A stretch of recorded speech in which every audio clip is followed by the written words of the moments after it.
Thank you for listening to the opening statement with Joe Shannon.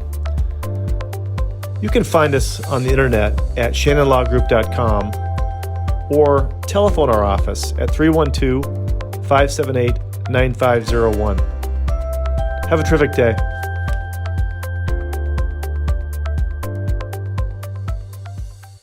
Listen, I'm very delighted to have Lee Chambers on the show.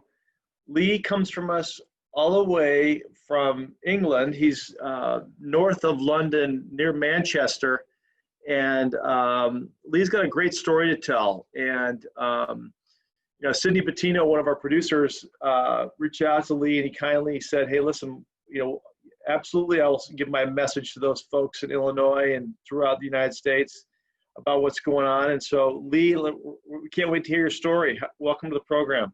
Yeah, thanks for having me on today, Joe. It's a pleasure to join you. All right, so Lee, first of all, tell us a little bit about your background. Where did you grow up, and tell us about your family?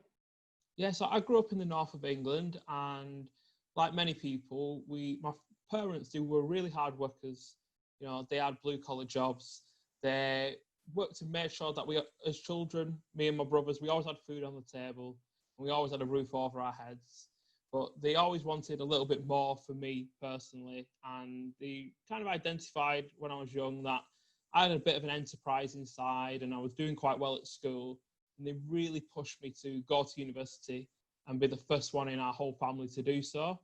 So being that kind of wanting to go down that route, and my parents really rooting for me to go on and do well in education, I managed to do quite well. But being a young man, like so many of us, quite lazy, quite laid back, didn't really want to put that much effort in because, I was getting the grades, I was doing all right.